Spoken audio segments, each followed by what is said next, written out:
The Drifters Market was the kind of place where dreams went to die and desperate souls came to bargain. Maya Chen knew both categories well. She stood in the crowded auction hall of Station Echo 7, her worn technician's jacket drawing disapproving glances from the better-dressed bidders around her.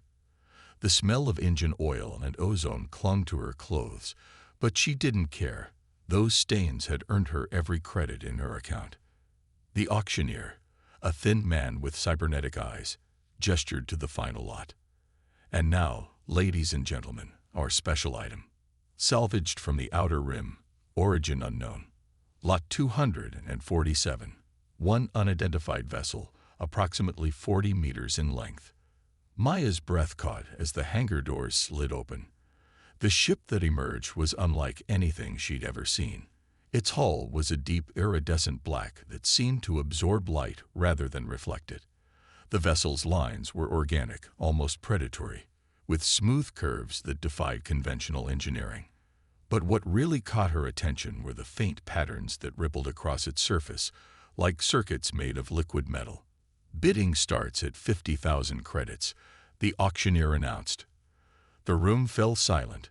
Maya understood why. No one wanted to risk that much on an unknown ship, especially one that looked so alien. But where others saw risk, she saw possibility. She raised her hand. 50,000. The auctioneer's cybernetic eyes wared as they focused on her. 50,000 from the lady in the technician's jacket. Do I hear 55? Silence stretched. Maya held her breath. This was everything she had, her entire life savings, but something about that ship called to her. Not just its unique design or the potential profit. Something else, something she couldn't explain. Going once, going twice. 100,000 credits. A smooth voice cut through the silence. Maya turned to see a tall woman in a corporate suit, her silver hair pulled back in a severe bun. The woman smiled thinly at Maya, the gesture never reaching her eyes. Maya's heart sank. She couldn't match that bid. 50,000 had been her absolute limit. But as she prepared to lower her hand, the ship did something impossible. A low hum filled the auction hall, and those strange circuit patterns on its hull flared to life with a deep purple glow. The corporate woman took an involuntary step back. Technical difficulties, the auctioneer stammered. Please remain calm, Mulwee. The ship's hum grew louder, more insistent. Equipment throughout the hall began to malfunction. Holoprojectors flickered, datapads crashed, and the automated security drones dropped from their patrol routes. The corporate bidders backed away, their confidence evaporating as the ship's display continued. 55,000, Maya called out, her voice steady despite her racing heart. The ship's hum immediately softened. The auctioneer looked nervously between Maya and the corporate woman. 55,000 from the technician. Do I hear? No, the corporate woman said sharply. Something's clearly wrong with that vessel. Let the grease monkey have it. She turned on her heel and strode away, followed by most of the other bidders. Sold. The auctioneer's gavel fell with unusual haste. To the lady in the technician's jacket for 55,000 credits. Please see the clerk for payment and transfer of ownership. Maya approached the clerk's desk in a daze, trying to process what had just happened. As she pressed her thumb to the credit transfer pad, she could have sworn she felt something. A presence, an awareness, brush against her consciousness. The clerk handed her a worn data chip containing the ship's registration and access codes. Fair warning, he said quietly.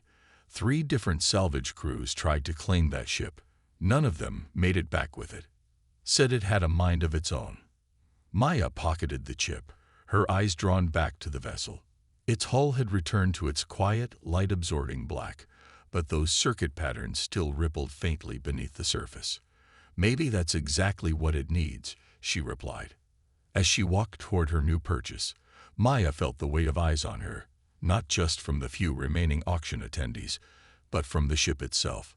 The closer she got, the stronger that strange sense of presence became. By the time she reached the boarding ramp, her skin was tingling with static electricity.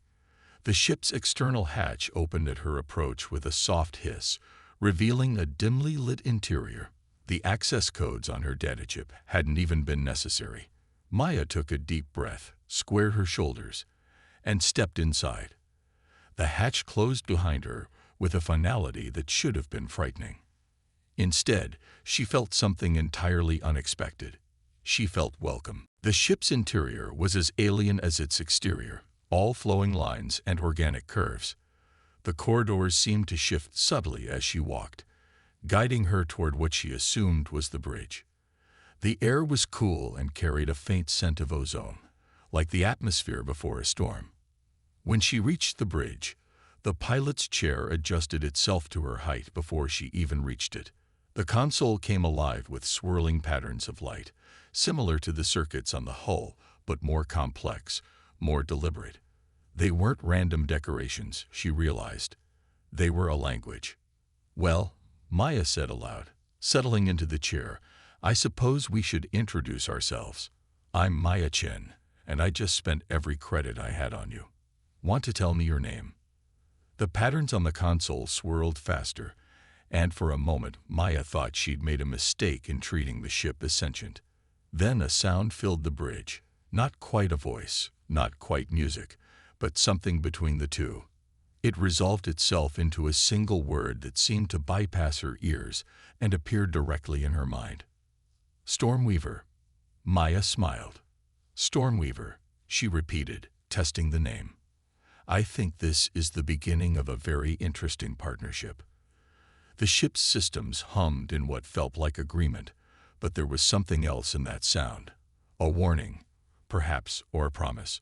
Maya had spent every credit she had on this ship, but as the console came alive under her fingers and the engines began their startup sequence, she knew the real price was yet to be determined. She just hoped she was ready to pay it. Maya's first week with Stormweaver proved that buying an alien ship was the easy part. Living with one was something else entirely. The ship refused standard diagnostic scans, rerouted power without warning, and seemed to have strong opinions about everything from navigation routes to Maya's sleep schedule. More than once, she'd woken to find all systems locked down and a gentle but persistent hum that wouldn't stop until she'd gotten at least 6 hours of rest. "I'm the pilot," she muttered one morning, nursing a cup of synthetic coffee in the galley. Not the other way around. The overhead lights flickered in what she'd come to recognize as Stormweaver's version of laughter. The ship's way of communicating had evolved beyond that initial musical sound. Now it was a complex language of hums, vibrations, and environmental changes that Maya was slowly learning to interpret. She was running maintenance checks in the engine room when the ship's alert tone rang out. 3 sharp pulses that meant danger. The main display lit up with a sensor reading. 3 ships on an intercept course, their signatures matching corporate security vessels. "What did you do this time?" Maya asked, but she was already moving toward the bridge. Stormweaver had a habit of interfering with corporate mining operations, disrupting automated harvest drones, and generally causing trouble for any large-scale industrial operation they passed. The ship's response was a defiant surge of power through its systems. Maya had learned that Stormweaver had strong feelings about resource exploitation, particularly on developing worlds. The ship's moral compass was as alien as its technology, but she'd grown to trust it. The pursuing ships were gaining fast, too fast. Maya recognized the configuration: Horizon Corporation's elite security force. The same corporation whose representative had tried to buy Stormweaver at the auction. "They're not here to talk, are they?" Maya's hands flew over the controls, plotting an escape route. Stormweaver's engines hummed to life, but the ship seemed to be waiting for something. "What are you?" The ship's systems suddenly lit up with a new pattern she'd never seen before. The hull's circuit-like designs began to pulse with energy, and Maya felt a strange sensation in her mind, like static electricity but deeper, more meaningful. "Trust," the sensation seemed to say. Not in words, but in pure concept. Maya took a deep breath and removed her hands from the controls. "Show me what you can do." Stormweaver surged forward with impossible speed. The ship's movements were unlike anything Maya had ever experienced. It didn't so much fly through space as flow through it, each maneuver bleeding seamlessly into the next. The corporate ships fell behind, their conventional engines no match for whatever technology powered Stormweaver. But the ship wasn't just running. As they wove through an asteroid field, Stormweaver's energy patterns began to affect the space around them. Small gravitational distortions appeared in their wake, sending their pursuers off course. Static charges built up between asteroids, creating a web of electrical discharges that forced the corporate ships to break formation. Maya watched in awe as her ship systematically dismantled the pursuit without firing a single conventional weapon. "You've been holding out on me," she said, impressed and slightly unnerved. The ship's response was complicated, a mix of satisfaction and something that felt like apprehension.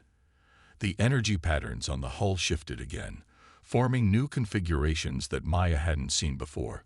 A holographic display materialized in front of her, showing what appeared to be a star map, but the coordinates were like nothing in her navigation database. "Are you trying to tell me something?" Maya leaned forward, studying the unfamiliar patterns. "Is this where you came from?" Before Stormweaver could respond, a new alert sounded. One of the corporate ships had managed to get a lock on them, and the weapon signature was massive, some kind of experimental gravitational disruptor. "Evasive," Maya began, but Stormweaver was already moving. The ship's energy patterns flared brilliantly, and for a moment Maya felt that strange mental connection strengthen. In that instant, she understood what the ship was about to do, and it was either brilliant or suicidal. Stormweaver gathered the ambient energy from its hull patterns and released it in a controlled burst. Space itself seemed to ripple around them, and when the corporate weapon fired, its gravitational pulse was caught in the distortion. The energy wrapped around them like a cocoon, and then snapped back toward their attackers. The corporate ships scattered, their formation completely broken. One of them lost power entirely, drifting dead in space. The others began emergency retreat procedures, their hulls scorched by their own weapons' feedback. As the threat receded, Maya felt the connection with Stormweaver fade back to its usual level. She sat back in the pilot's chair, her heart racing. "Okay," she said finally. "I think it's time we had a real talk about what you are and why Horizon Corporation wants you so badly." The ship's response was hesitant, the energy patterns on the hull dimming slightly. Then, slowly, the holographic display changed. The star map was replaced by images that made Maya's breath catch. Vast structures floating in space, ships that dwarfed anything humanity had built, and technology that seemed to defy physics itself. But it was the last image that truly caught her attention. A massive storm of energy, very similar to what Stormweaver had just created, but on a scale that could swallow entire star systems. And in the center of that storm was a ship that looked exactly like Stormweaver. "What were you?" Maya whispered. "What were you made to do?" The ship's answer came not in images or sensations, but in a deep, resonant hum that made Maya's bones vibrate. Whatever Stormweaver was, whatever purpose it had been built for, she realized she was now irrevocably part of it.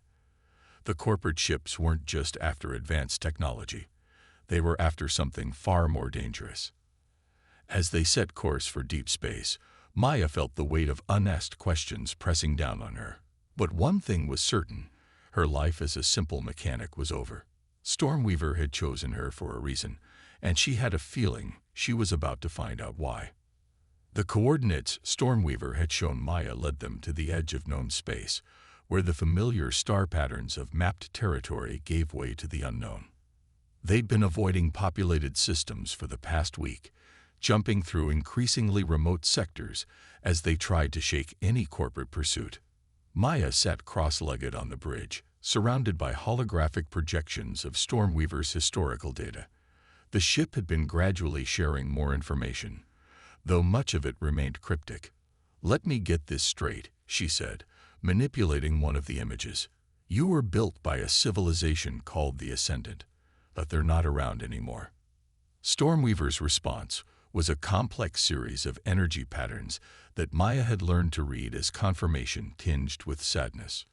The holographic display shifted, showing the massive energy storm she'd seen before. And this storm, it's not just a weapon, is it? It's coming back. Maya watched as the projection played out a simulation of the storm's growth. That's why you've been interfering with corporate operations. They're somehow making it worse. The ship's systems pulsed with approval. More images appeared: corporate mining operations, automated harvesting fleets, and massive energy collection arrays. Each one showed subtle distortions in space around them, tiny ripples that seemed to feed into a larger pattern. They don't know what they're doing, Maya realized. All this industrialization, the way they're harvesting energy, they're creating feedback loops in space-time itself. She paused, a cold feeling settling in her stomach. How long? Stormweaver's answer came in the form of a countdown, appearing in the air before her. 47 days, 13 hours, 22 minutes. Well, that's specific.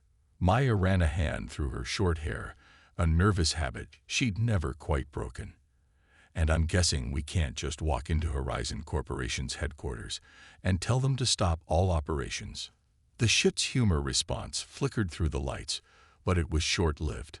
A new image appeared, showing a familiar face: the silver-haired corporate woman from the auction. Text scrolled beside it: Derek Tigor Elena Voss, Horizon Corporation, Special Projects Division. She knows, doesn't she? Maya leaned forward, studying the image. That's why she tried to buy you. Horizon isn't just accidentally making things worse. They're actively trying to trigger something. Stormweaver's confirmation came with a surge of energy that made the hull patterns flare brightly. The ship had been holding this back, Maya realized, waiting until she was ready to understand the full scope of what they were facing. Before she could ask more questions, proximity alerts blared. Maya jumped to her feet, but Stormweaver was already moving, bringing weapons systems online. 3 ships had just emerged from faster-than-light travel, corporate hunters, but different from the previous ones.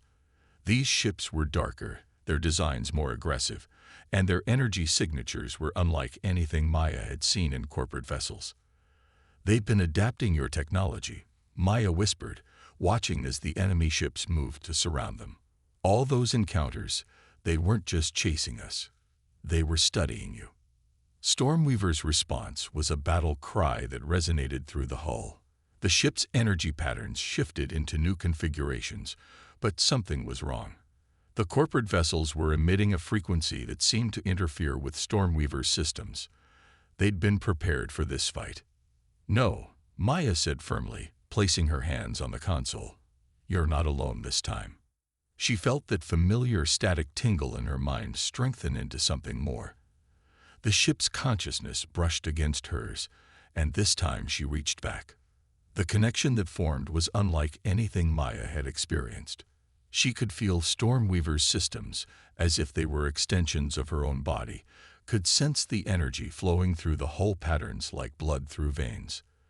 The corporate ship's disruption field was trying to suppress the ship's more advanced functions, but they hadn't accounted for one thing: a human mind working in perfect sync with the alien technology.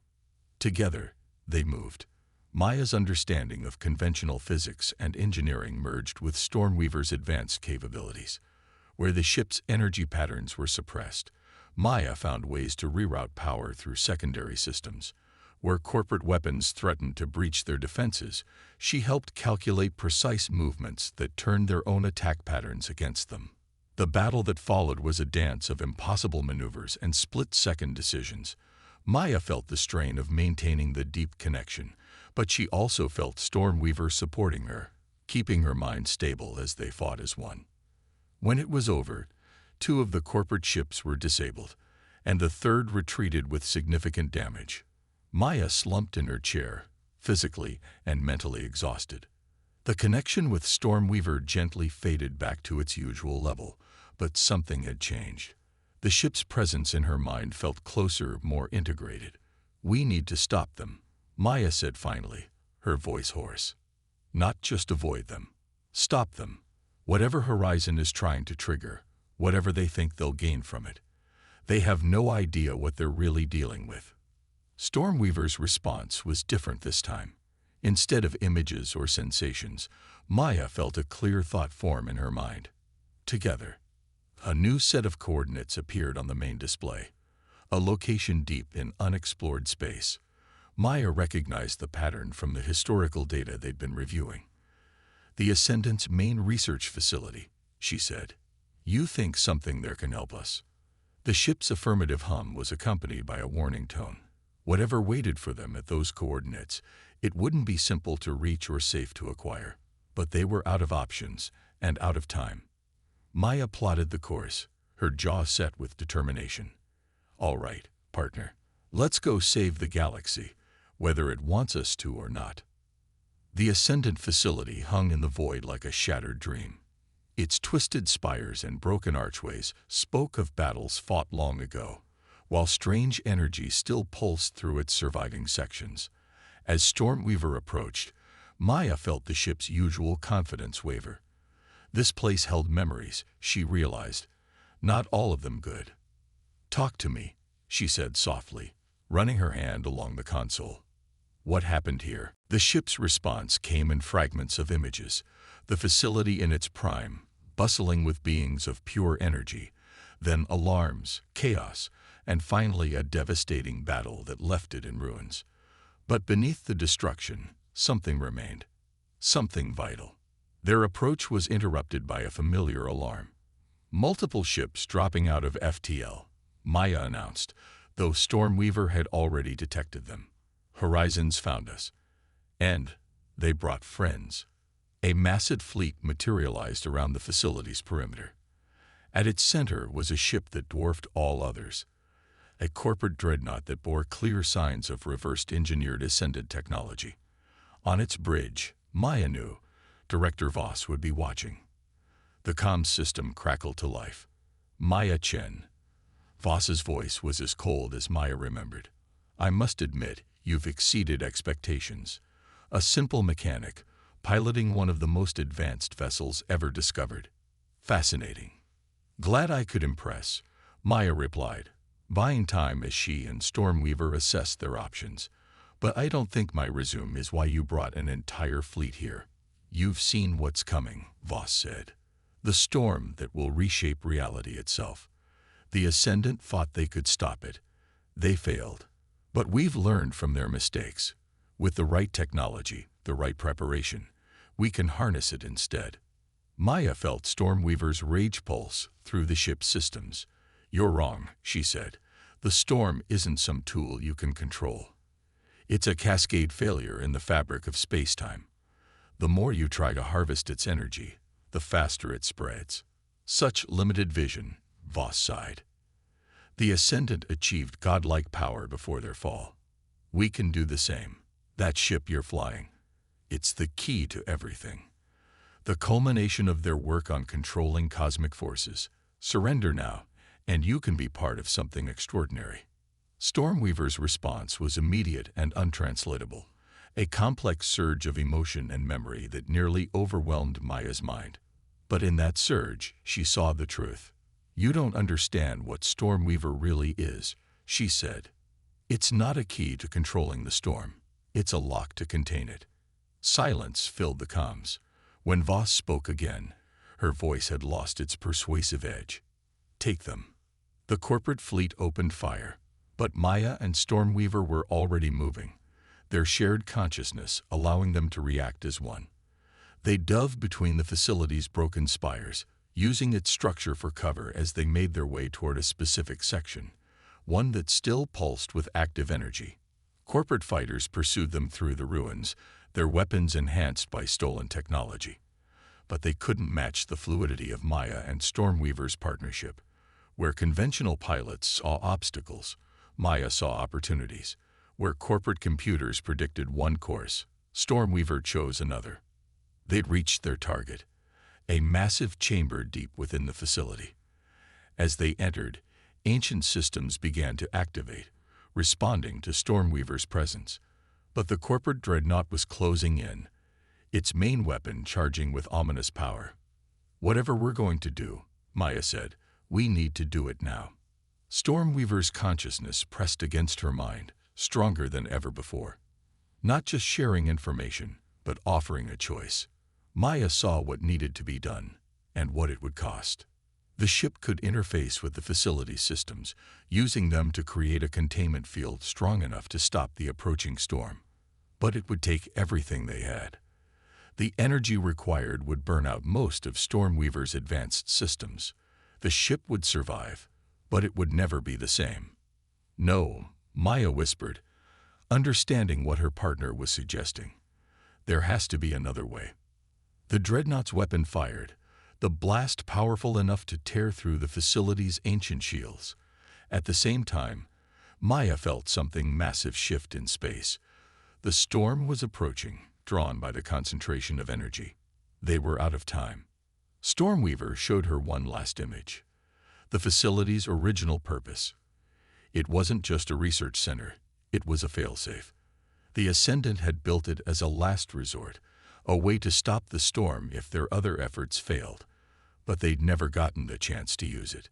"Together," Maya said, her voice thick with emotion. "We do this together." She felt Stormweaver's gratitude and determination as they began the interface sequence. The chamber around them came alive with energy as ancient machinery activated. The corporate fleet's weapons fire intensified, but they held their position, protected by the last of Stormweaver's defensive capabilities. As the connection between ship and facility strengthened, Maya felt Stormweaver's consciousness begin to change. The ship was pouring everything it had into the containment field, not just its energy, but pieces of itself. Its memories, its advanced functions, its very identity were being transformed into the power they needed. The corporate dreadnought fired again, breaching their failing shields. Warning signals blared as systems began to overload. But through their connection, Maya felt no fear from her partner, only purpose and a deep, abiding trust. "Thank you," she whispered, tears streaming down her face as she felt Stormweaver's consciousness start to fade. "For everything." The ship's final response was simple, a wave of pure affection, followed by a single word that echoed in her mind. "Ready?" Maya's "ready" was lost in the surge of power that followed. The ancient chamber blazed with light as Stormweaver channeled its essence into the facility systems. Through their connection, Maya felt everything. The ship's memories becoming pure energy, its advanced systems burning away, its consciousness transforming into something vast and unknowable. The corporate fleet's weapons fire ceased as the containment field began to form. Even Director Voss, watching from her dreadnought, fell silent at the sight. A sphere of pure energy expanded from the facility, its surface rippling with the same circuit-like patterns that had once adorned Stormweaver's hull. But it wasn't enough. Maya could feel it through the remnants of their connection. The approaching storm was too strong, too vast. The containment field was failing before it could fully form. "No," Maya whispered, her hands gripping the console. "We didn't come this far to fail." She closed her eyes, reaching deeper into what remained of their bond. "You gave everything you had. Now it's my turn." Maya Chen had spent her life understanding machines, feeling the flow of energy through engines and power systems. Now she opened herself completely to that understanding, offering her own consciousness as a conduit. She felt Stormweaver's surprise and concern, but there was no time for protest. Human intuition merged with alien technology. Maya's mind expanded through the facility's systems, her understanding of conventional physics helping to bridge the gap between ascendant theory and practical application. Where the containment field wavered, she stabilized it with precisely calculated power distributions. Where energy threatened to bleed away, she found new paths for it to flow. The storm arrived like a wall of chaos, reality itself buckling before it. But the containment field held. Maya felt reality bend, but not break as the field began to draw the storm's energy into itself, channeling it through pathways she and Stormweaver had created together. Director Voss's voice crackled through the failing comm system. "What are you doing?" That power could transform humanity. We could. We could destroy everything. Maya gasped through gritted teeth. Some forces aren't meant to be controlled, only contained. The chamber shuddered as the storm raged against the containment field. Maya felt her consciousness beginning to fragment under the strain. But in that moment of near dissolution, she felt something else. Stormweaver's presence, changed but not gone. The ship had transformed itself, but parts of its essence remained, woven into the very fabric of the containment field. Together, one last time, they pushed. Maya's understanding of physical laws combined with Stormweaver's mastery of cosmic forces. The containment field stabilized, then contracted, drawing the storm into itself. Reality groaned, space itself seeming to twist. And then it was done. Where the storm had been, a new structure hung in space, a crystalline sphere that pulsed with contained energy. The corporate fleet hung motionless, their weapons powered down, as readings confirmed what Maya already knew. The threat was over. Maya slumped in her chair, physically and mentally exhausted. Around her, Stormweaver's systems hummed, but differently now. The ship was still there, still functional, but forever changed. Its more advanced capabilities were gone, transformed into the energy that powered the containment field. The comms crackled one last time. "This isn't over," Voss said, but her voice lacked conviction. "That containment field, the technology that created it, is beyond any of us now," Maya interrupted. The Ascendant understood that. "Now we do too." She cut the communication and sat back, feeling the changed presence of her partner around her. Stormweaver was simpler now, its consciousness more focused.